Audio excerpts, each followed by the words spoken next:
You're watching postPerspective's Meet the Artist podcast, sponsored by Puget Systems. Hi, I'm Randi Altman with postPerspective, and welcome to this edition of Meet the Artist. This week, we're talking to the audio post team behind Showtime's Your Honor. Please welcome Jon Greasley and Dan Gamache from King Soundworks. Okay, so why don't we start with you guys telling me what your titles are?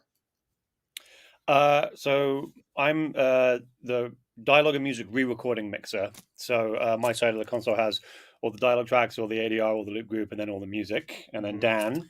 I'm the supervising sound effects editor and the re-recording mixer for the sound effects, which includes all the sound effects, sound design, backgrounds, and Foley.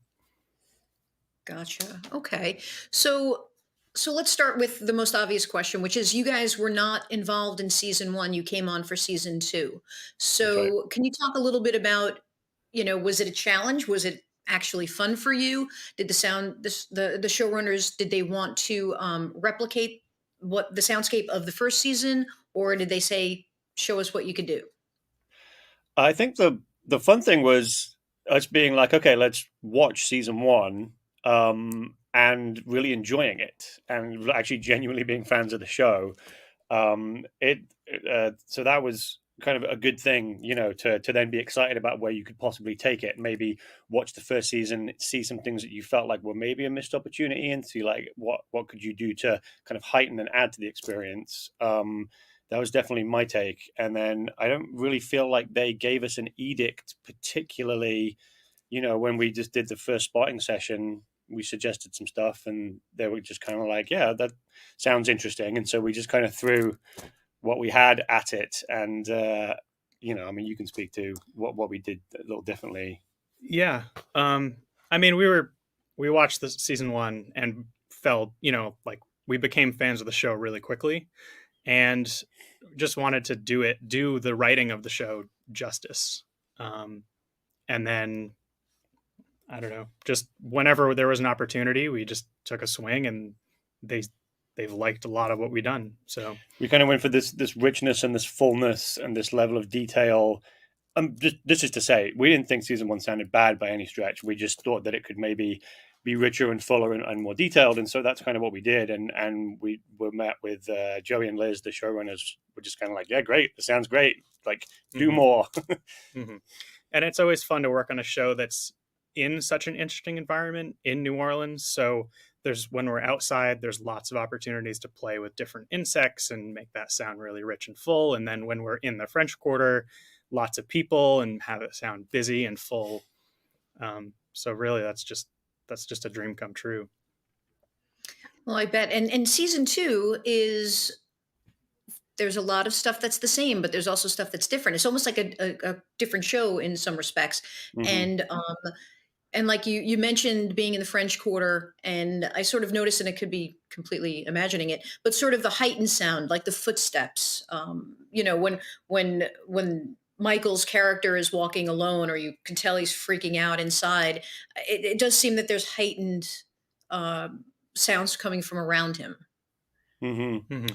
I think, what's interesting about that is that we like to play with the dynamic of it. Like, there are times when we do that and then times where you don't do that. And so obviously it creates more of a juxtaposition between the two different states. And like you said, it'll be times when he's alone or times where he's more in his head. And the show is a lot about what he's going through. But as you said, in season 2, it's got this different thing where it's almost less about Michael now. And there's all the other ancillary characters who don't even really necessarily meet that much, if at all, on the show. And so, creating that juxtaposition between different states of mind and different levels of detail and different states of isolation and different states of being surrounded by hustle and bustle. That's definitely something that we're trying to highlight. Good one. Now, so let's take a step back. Why don't you guys talk about your workflow, how you begin, and sort of just walk us through that? Sure. Just watching the episode first and seeing, understanding the story arc. And where things need to go. I work with another sound effects editor, Hector. So sort of I pass along any notes that maybe come from the spotting session or any notes that I have. and he does the same thing. He watches the show, and then he always has a few ideas that he says, well, it would be interesting if we tried this. So it's just great to have another set of eyes on it. We edit the show, we put all the sounds together. Joel, our dialogue supervisor, does the same thing with the dialogue and ADR and loop group.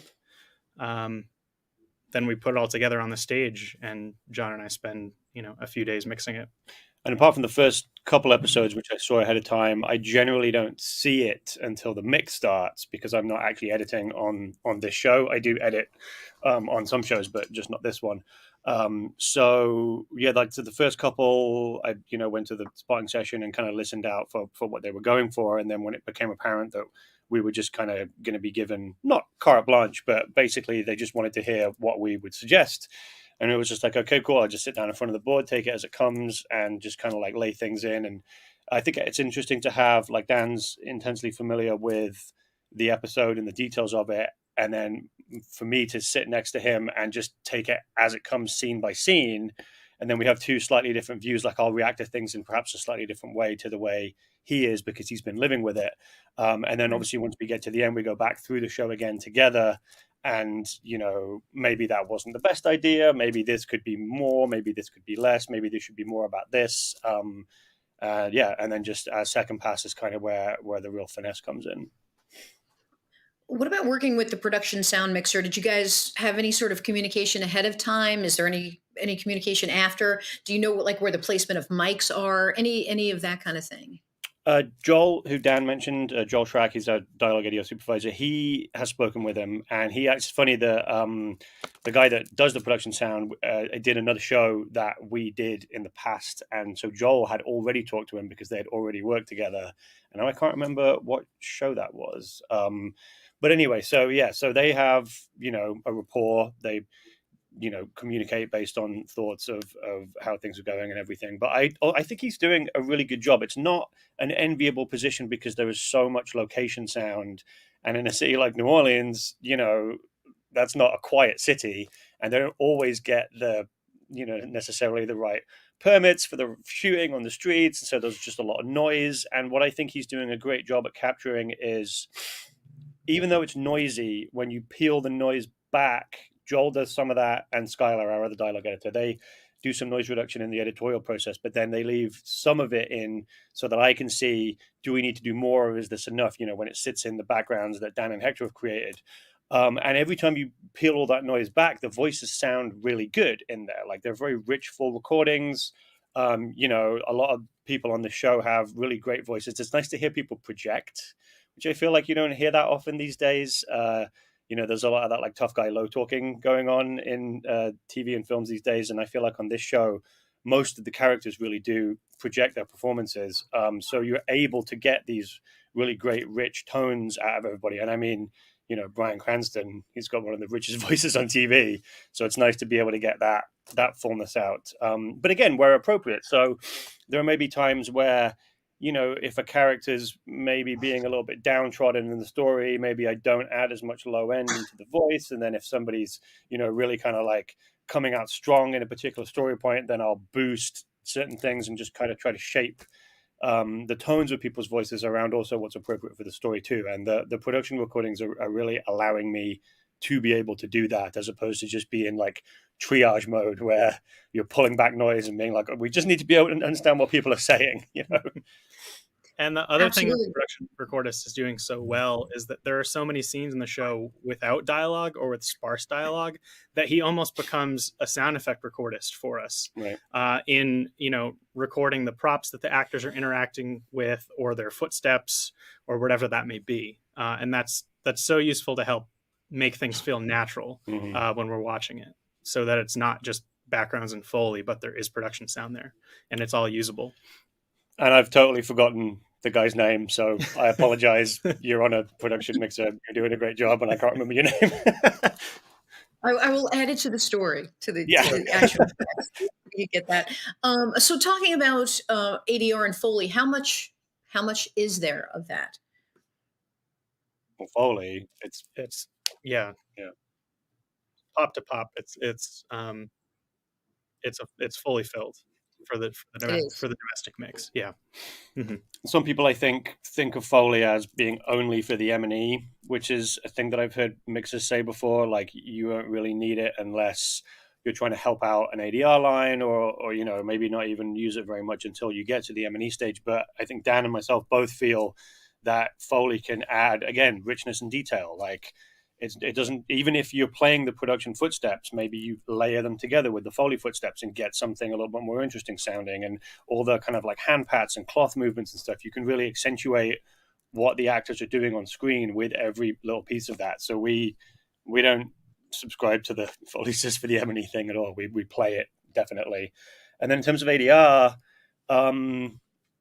some locations, we don't have a ton of it, generally speaking. Like, there'll be the odd thing here and there. I feel like the writing on the show is so strong that there's not a lot of this like corrective clarification exposition type stuff that a lot of TV shows can sometimes have, where they're like, oh wait, we don't understand what's happening, so let's put a line in on like the back of that person's head. There's not that much of that on this show. There was a little bit, but the biggest problem will be on some of the outdoor location shoots in New Orleans, where there was an episode where they were in a park and somebody forgot to tell whoever it is that makes this decision that a band should probably not be playing live jazz music at the bandstand. And so there's just constant music over all the takes. And obviously when you cut the performances together, it's not like the music cuts together seamlessly. It's like key changes and pitch changes and horns here and then like drums here. And so we ended up trying to salvage it, not being able to, and just saying, we're going to loop this whole entire, like whatever it was, like a 4-6 minute scene. A couple of other little things like that, where it would be, let's loop the whole scene just because it's, an intimate scene and you can hear like construction or something. It's not really adding to the vibe. So there have been a couple of episodes where we've had 0 loops and a couple of episodes where we've re-recorded whole entire scenes. Right. And I was thinking of, so like the rodeo scene in the first episode, I thought that was pretty interesting because you had the animal sounds and stuff like that. Can you just talk a little bit about that? Yeah, it was really just about changing perspective with what character we're with, whether we're with the bull, whether we're with Michael, whether we're with the fans in the stands at the rodeo, and just keeping that changing with the story. And the people weren't really there. That was a mostly VFX crowd. There were some people that were there. So there was a lot of work that went into supporting the number of people that we were eventually going to have in the stands. A lot of that was sound effects crowds. We did record a lot of loop group for that. The loop group on the show is also really good. I feel like if you're blessed with a really talented, realistic sounding loop group, that's a really great asset to have to really be able to feature. So the crowd beds were, like I said, more beds, more filling out the size of the thing, and then the specifics you can poke through with the loop group. And we had the on-camera guy doing the announcing for the rodeo. He came in, shot some ADR so we could have him just kind of going off camera, put him up in the speaker up high kind of a thing. So that was, tons of layers in there. And we didn't get the VFX until pretty late in the process too. So we had to do a lot of guessing. And then we had to do like a last minute, like, oh God, this isn't doing this anymore. Like, and just kind of pivot on I think it was the last day of the mix. We had to do a lot of that. Yeah. You're watching Post Perspectives Meet the Artist podcast, sponsored by Puget Systems. The other scene I wanted to ask you about was, and we have to keep in mind what has been broadcast before. Right. Yeah. I think we're at episode 4. 4 have been shown, correct? I think roughly halfway, or maybe this weekend it'll be halfway. Yeah.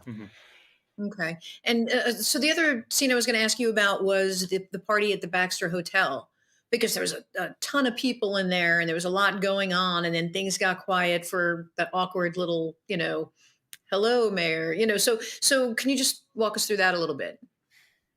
I think those are always interesting because, like, again, you have to support what you're seeing on screen, but then that's not necessarily the most important thing about the scene once you get to a certain point. And because this show is so much about individual confrontations between certain people,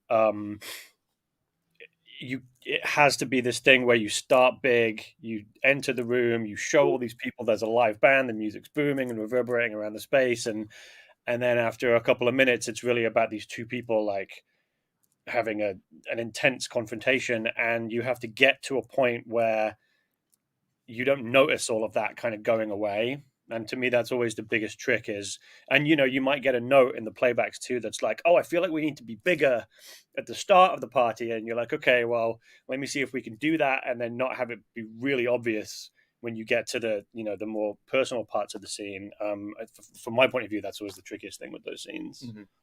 And just, in the same way, just directing the audience of what's important here. Yeah.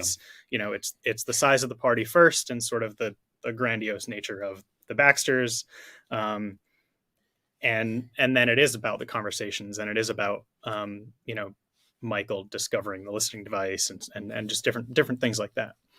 And even really, one of the things, Dan had a great suggestion. We were working on that scene where what we had was a stereo track of the band playing, but there are some close-up establishing shots of individual members playing their instruments. And what we would do if we had stems there would be to just feature the horns on the close-up of the horn, feature the drums on the close-up of the drums. We didn't have that option, but Dan suggested we could use isotope music rebalance, where you can actually isolate specific things, and then you basically make it's not completely clean, but it's clean enough to where you can be like, okay, let's isolate the horns here and then boost it on top of the rest of the mix. So there are some little subtle moves like that where we're like pushing certain things, and we wouldn't have been able to do that without the technology that we currently have, and without his brilliant suggestion to try it. Well, I am going to ask you about what tools you use, but before we get there, are there any for each of you? Are there any scenes that you're most proud of, or were most challenging, or you tried something different that stood out as something kind of cool that you were able to accomplish? I took a different approach to the dialogue as a whole on this season, on this show. I had been doing a certain technique where you run all the dialogue through basically like a chain where everything goes through. There's an EQ on each channel, but you kind of run everything through a bus that has multiple plugins on it. And so then everything gets treated not the same way, but it treats the sum of everything. Whereas on this show, I decided to try putting everything on the individual channels so that you could really dial in each individual person's microphone, each angle, and to try to get it as clean as possible. Like I was saying, the richness of the performances, and trying to get as much clarity and clean dialogue as I could get. And I stole a couple of those tricks from another mixer I worked with, and so I owe him a little bit for that. And then there was just some experimentation in there. And I was really happy with how it came out. I think it's the best sounding dialogue I've mixed. Again, largely thanks to the production mixer and also our dialogue editing team. It's like it takes a village. You can't do any of this on your own. In terms of particular scenes, I mean, the rodeo scene was really cool just because of the amount of stuff that we had to navigate through there. There are the ADR scenes in particular that, trying to sell the ADR as not being ADR, even though I'll know that it's ADR every single time I hear it. So I actually wouldn't say that those are my favorite scenes, because I'm always like, oh God, does it sound convincing? I don't really know if it does. There's a scene coming up later in the show, which I can't talk about because it's not out yet, but Michael has a run-in with a policeman who may or may not be corrupt, and there's like an isolated scene where they go off to a specific location, and that's a really cool scene all around, I think. So I guess look out for that one. Mm-hmm. And we're mixing in Dolby Atmos, Right. so that's just something that from the start is different from season one, beyond everything else. But we just really wanted to utilize that as much as possible. So using the full range speakers that we have, using the overheads and objects and everything else. Yeah, and you never want that to be distracting, right? So I feel a lot of times when you talk to somebody about like, oh, we're mixing this show in Atmos, and people will say like, well, this isn't an Atmos show. And I'm like, well, every show is an Atmos show if you do it right, and I really do like that format a lot. So yeah, there are like little subtle things that will be like, oh, this would be really cool if like the thunder came from the ceiling speakers, or the announcer at the rodeo, like his voice, when you're not on the count on him, his voice is up high coming from the top. And so if you have the opportunity to watch it in that immersive format, there's some cool stuff in there that really adds to it. Neat. Okay, so let's talk about some of the tools and software behind you. What do you guys use? Well, so it's all Pro Tools, which, is pretty ubiquitous at this point. This is the Avid S6. So it's dual operator, 24 faders per side. And we're running 3 Pro Tools rigs, one for dialogue music, one for effects, and then one for the picture and the recorder. And then there's also the Dolby RMU over on the screen in the back, which is for the Dolby recording and rendering. I've got, you can't really see them, but a lot of my plugins that I use are up here. FabFilter Pro Q3, which is like the plugin, the EQ that everybody seems to be using these days, but it does some really neat stuff. We just started using Cinematic Rooms reverb on the show, which is also really great for the immersive stuff. I also am a big fan of the McDSP plugins, so I use their Channel G dynamics and their NR800 and the SA2 dialogue processor. Those are all in my dialogue chain. I'm a big fan of not relying on any one tool to do all of the lifting. I like to have a little bit from here and a little bit from there. Like I have 2 different types of noise reduction in my chain. So I'll have a little bit of the RX noise reduction and then maybe a bit more of the McDSP noise reduction, and then some dynamics on the compressor, but some dynamic bands on the EQ. And then, the McDSP SA2 is on the whole thing, just kind of as a general shaper. So everything's doing a little bit, and I feel like it's a lot more transparent if you do it that way. And I'm using McDSP Channel G, FabFilter Pro Q3, Cinematic Rooms, Stratus is another reverb. Oh, and Altiverb, we both use Altiverb, yeah. Cargo Cults Slapper, right, yep. And also their Spanner plugin. Yeah, the Cargo Cult stuff is great too. Yeah. All right. Well, before I let you guys go, is there anything that we haven't touched on that you think is important? Anything you want to share about the show and your work on it? I really think this show is a great example of the collaborative nature of everybody on it doing just a really great job. Like I said, Joey Hartstone, who's the main showrunner, and then his partner Liz, and Joey's one of the main writers too. Like they're doing it's great writing. And so, it's like that. If it starts off with something really solid and then everybody down the line, the production people are doing a great job, the production sound is great, and then our editing team is doing a great job. So by the time it gets to us being basically the last thing in the process other than, color, we wouldn't be able to do what we're doing with it if all of that stuff wasn't as good as it is. And so that's a fantastic situation to be in. It's also testament to, again, they wanted to try a different crew for season 2. We had a relationship with one of the producers, Devin Rich, and he was like, oh, I know these guys and they're great and you'll love them. And the way that they just basically trusted us to present something. I always feel like it's really great if you just hire people and then let them do their thing.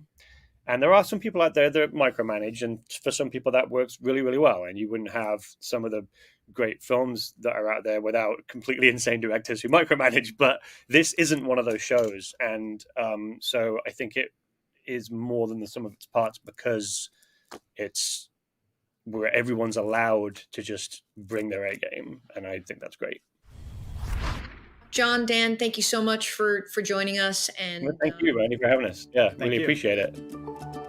Thank you for watching Post Perspectives Meet the Artist podcast, sponsored by Puget Systems. For more information, please visit PugetSystems.com.